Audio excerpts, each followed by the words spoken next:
Hi, my name is Anna. Hi, my name is Luis. And welcome to our channel where a Guatemalan guy and a Ukrainian girl speak English. Okay, let's start. The honest talk.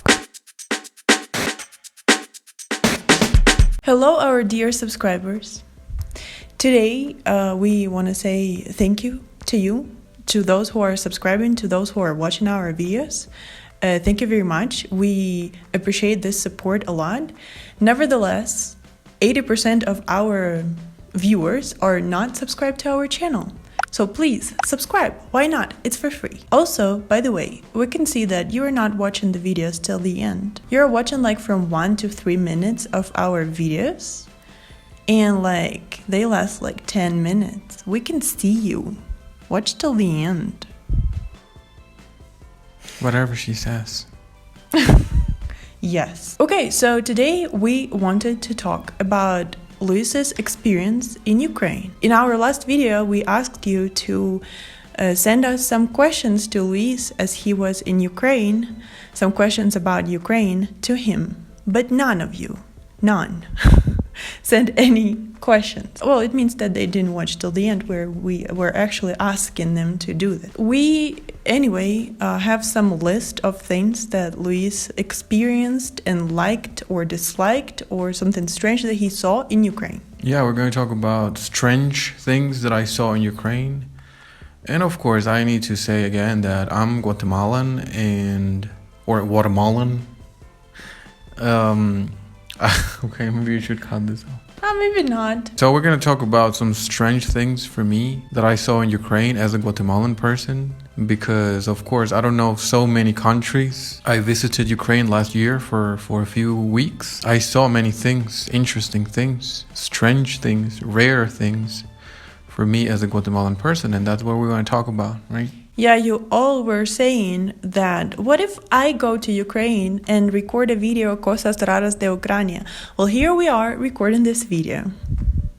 I'm going to do the Cosas Raras of Ukraine, but in English. I'm sorry for the ones who don't like the videos in English, but this is how we do. Okay, we're going to talk about the smells in Ukraine.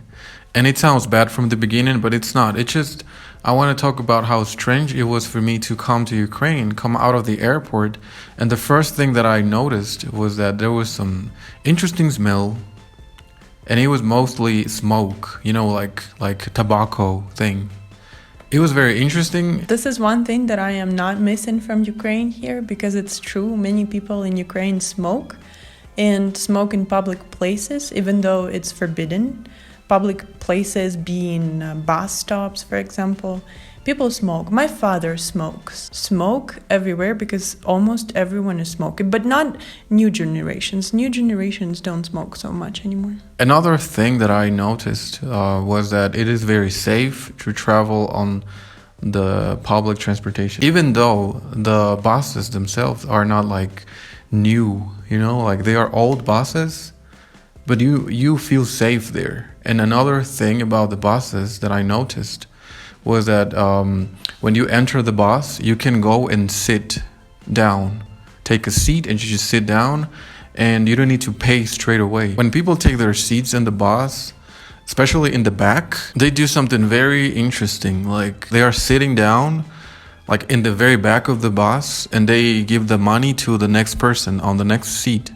And this person passes it over to the next one, and the other one to the next one, and until it gets to the bus driver. And it's something very, very kind of cute, Because I don't know, it's like there's so much trust, and it's like a tradition. You don't do this here?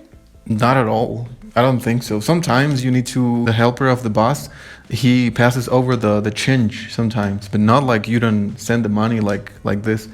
I don't know, maybe they do it.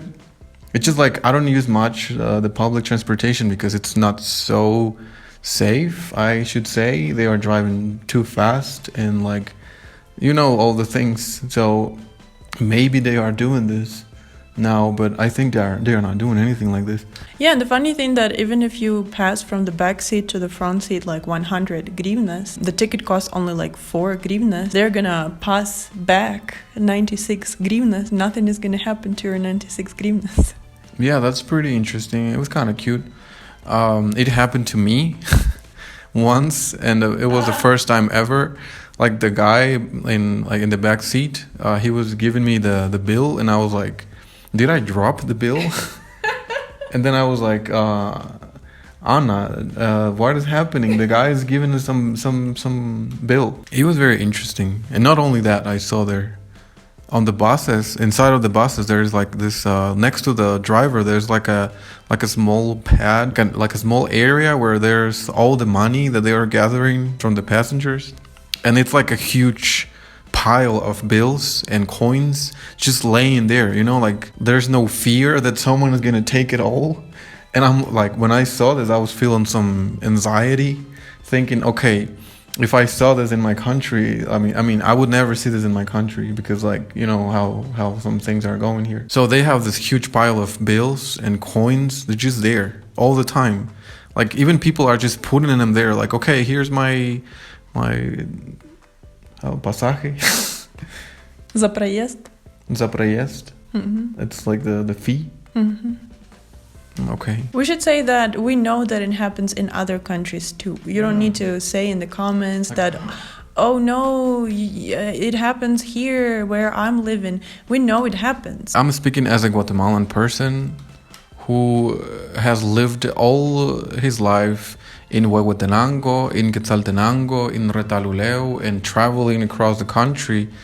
And I have seen so many things. I don't know everything about my country, but I think I know many things, and from those things I can compare to what I saw in Ukraine. So that's how I'm doing this. There was something interesting that we experienced in the capital of Ukraine, in Kiev, or Kiev.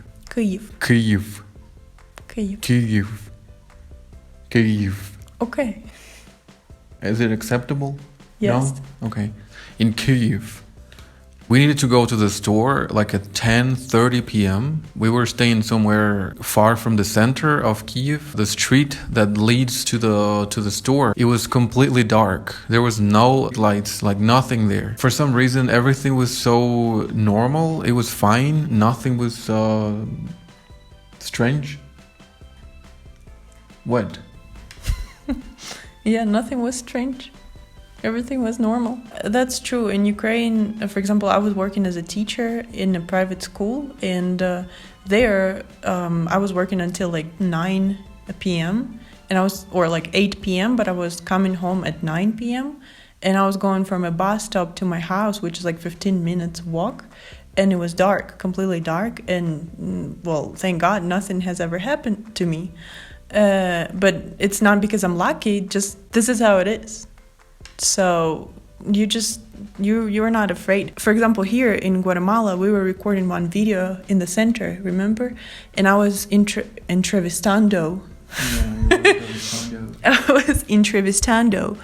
I was interviewing some guy in the center of Shela, and he asked us if we were from here, and we said that we were from Shela, and he was like, it's getting dark, so you should go home because it's gonna be very dangerous here at night. And it's very strange that a person who lives in Shela, he is from Shela, he's been living here all his life. He knows that in the center it's not so safe at night. So while I was in Ukraine, I went to the western and specifically to Lvivskaya Oblast. Yeah, I'm saying Lvivskaya. It's not Lvivskaya Oblast. It's like the district of Lviv, right? And one interesting thing there is that they don't like when people are speaking Russian in that area, in that side of the country. So in Ukraine, they are speaking two languages, mainly Russian and Ukrainian, or I should say it in a different order, Ukrainian and Russian. Yeah, let's talk a little bit about this topic. In Ukraine, we speak Ukrainian and Russian. Everywhere, the official language is Ukrainian. All the street names, all the park names, all the documents, studying in universities, schools, kindergartens, everything is in Ukrainian. And of course, it should be like this. But many people know Russian and many people are bilingual because in Soviet Union, which fell apart not so long ago, like only 28 years ago, or 29, it's going to be in this year, everyone was speaking Russian. For example, my parents speak Russian. My father doesn't know Ukrainian that well. So, of course, my parents taught me Russian, and I speak Russian with them. In school, in university, I was speaking Ukrainian. If I need to talk to some counselor or anything like governmental stuff, I speak in Ukrainian. But all of our shows on TV are in Ukrainian. Most of the people in my region, which is the south of Ukraine, speak Russian on the daily basis. There are some regions where Russian is not spoken so much, only Ukrainian. And this is the west of Ukraine. Because there the traditions are in their peak. Everyone is keeping to the traditions. Some people are even wearing some traditional clothes. They're keeping the tradition there, speaking Ukrainian and not liking Russian so much. And now, of course, with the situation, it's even more like... Yeah, there's a conflict between Russia and Ukraine, and of course, it's not pretty, it's not good. Obviously, Ukrainians should speak Ukrainian. So I'm not saying that it's strange that in Lviv, in the district, in the west, everyone is speaking Ukrainian, because my country is Ukraine, not Russia. But yes, anyway, we know Russian, and I think it's our advantage, because we can understand Russians, and Russians cannot understand us. Another strange thing, of course, I'm saying strange, but most of them are like pretty interesting for me, is that when we were traveling across Ukraine, we didn't go to so many places, but like most of the country, we were traveling by car. And the thing that I noticed is that most of the lands are plain. There's no like mountains or curves or anything like this that we have here. It was mostly like a straight road across a very plain country per se. I should say that when you go deep to the west of the country, there's a lot of mountains there, and basically it's all mountains. So there are curves and there are subidas y bajadas. Yeah, slopes. Yeah. So there, yes, there is, but you didn't go so far to the west. Yeah, but that's what I noticed. Like the center of the country is like plain lands, mostly like fields, endless fields. Especially in the south. In the south, there are a lot of fields with the crops. Then when it's like in the center, the forest starts to appear. And yeah, if you go to the west, there's going to be mountains. Also, when we were traveling, I noticed that there were many lagoons or lakes. I don't know how to call them. They are like small ponds, like bodies of water, I think. Like everywhere. It was like, they were everywhere. Like so many of them I saw. And it was interesting because I didn't think that they would have so many ponds. Yeah, some of them are natural, some of them are non-natural, just made for breeding fish or for fishing or stuff like that. But yeah, they're there. And about the cities, they are pretty quiet, I should say, and very classic. The styles, like the architecture thing, I don't want to go there because I'm not an expert. But like you can tell that the houses are made in such a way that they protect you very nice from cold and from all the weather changes. I noticed that in those cities, they have many parks. Your cities are built in such a way that in the center there's a park, in the center there's a fountain, and then like around there's a church and banks and municipal whatever. And yeah, our cities are not built like that. So their cities are not built like that. They have like almost every block has their own park for kids to play. That's what I noticed. We were walking like 2 streets and there's another park. Another 2 streets or 2 blocks and there's another park. And there's like so many parks and like open spaces for people to recreate and to have some time. I think many of those things were not parks but playgrounds. Playgrounds. Yeah, that's what I was trying to say. But they are pretty big, so they look like a park. Yes, they look like parks. It's playgrounds. Yeah, I saw some clothes like hanging in across the playground, and I was like, Do you have this in here? Do people just hand it? No, they don't. I don't think people, as I understand, we don't like to show people what we have. So we don't hang our things like this, like in the middle of the playground. Yeah, it's because we have balconies for this. For example, I have a balcony, but people who live on the first floor don't have balconies. Almost none of people who live on the first floor have balconies. If they do, this is like illegally built balconies that they're building themselves and probably not asking the government if they can, because it's gonna like ruin the structure of the house. But like many people do this illegally.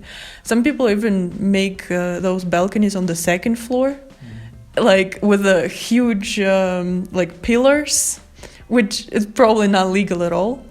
Anyways, yeah, those who live on the first floor, they don't have any balcony. That's why they're coming out and putting their laundry out like this for everyone to see their pennies. And that reminds me of something else. I saw that in Ukraine, it is very common to see those huge apartment buildings everywhere in all the cities. Yes. Like mostly what you see, like the buildings that you see are apartment buildings. Whereas in Guatemala, usually the buildings are some businesses or some companies or some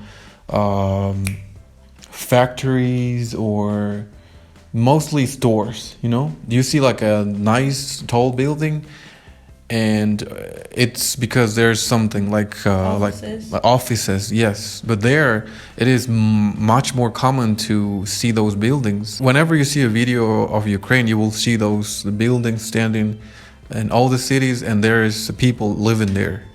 It's not offices, it's mostly people living there. It's much more common than here.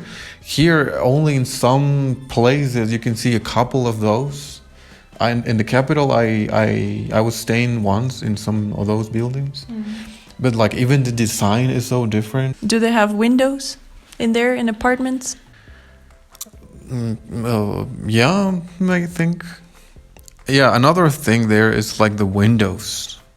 Like in those apartment buildings, there are so many windows. If you have an apartment there, you have at least like 4 or 5 or even more like windows. I have 3 sets of windows. That's what I meant. My parents have 4. Yeah, and a balcony. Yeah. So it's different. Like you can see everything from your apartment, basically. The streets and like the snow. You saw the snow. Yeah, another strange for me as a Guatemalan person was the snow, but we know that in many countries there's snow. And the thing is that here we don't have snow in Guatemala. Just in case you people didn't know, we don't have snow.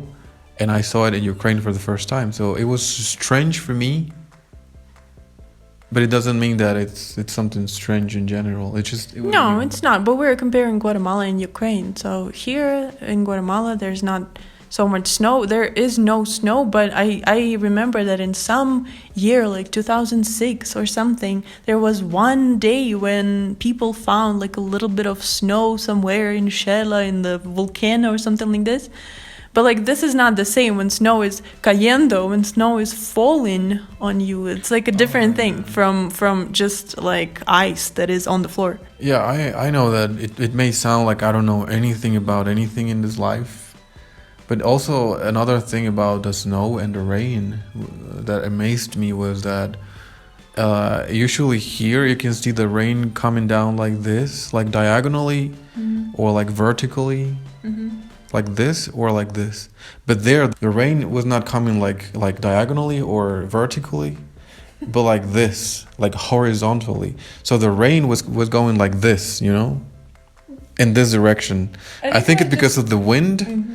But this is something that I have never seen in my country. And it was very, very interesting and shocking for me. This is becoming something like me, just proving that I never left my country before. Yeah, but like it's a different thing. It's something different about your country and my country. We're talking about this, and I think it's nice here to say when you went. It was in March and April. March is the first month of spring in Ukraine, which goes right after winter. So it's like a transitioning month from winter to spring. So basically everything was gray. There were no leaves on the trees. And yes, it was snowing like twice, I think. And yeah, if it was raining, the rain was harsh, and also it was going probably horizontally just because of the wind. But it's not all the time like this in Ukraine. There's seasons. So he was just in the season where everything was transitioning from winter to some beautiful spring with a lot of flowers and everything. But you didn't see that. That I didn't see because I left right at the moment that the flowers were blooming. Literally. I mean, right one day before. Yes. Literally one day before everything started blooming, I left Ukraine. Yeah, it was very funny because when my parents and I went to see Luis off to the airport, we were coming back, and he was already flying to Guatemala, and we were coming back. We went to our country house, and there were like flowers on the trees, and everything was blooming, and it was so nice. Like basically like 10 hours after you left. Yes. I remember. And it gets green and colorful and beautiful like this. Okay, it didn't click like this. Very, very fast. Like in some days when it starts getting bloomy and everything, it's just like one day and everything is green. Yeah, and we should consider that Ukraine has the greenest capital in Europe, I suppose. Kiev. It's like a huge deal. We have this Kiev is a city of chestnut, and it's like a type of tree. You can Google it. So okay, we need to finish this video. Last time something fell, this time something fell. When those chestnuts start blooming, it's like all over the news. On the news, they're saying about some people getting in some troubles, some you know what they say in the news, some bad stuff, and then suddenly they're like, by the way, in Kiev the chestnuts started blooming, and it's like a woohoo, yay. If you all like this video, maybe we're gonna make a second part, because there's a huge list of things that we didn't talk about yet. Even if you don't like this video, we're gonna make the second part. And the last thing that I want to talk about is the way pedestrians are treated in Ukraine. There's so much respect for pedestrians. So there's the roads or streets, which are very broad. For the cars. For the cars, yes. Yeah. On the side, there's a green area, like a space with trees and everything. And then there is like a small street or path for pedestrians, which makes you feel very safe. Yeah, you're not walking like next to the cars.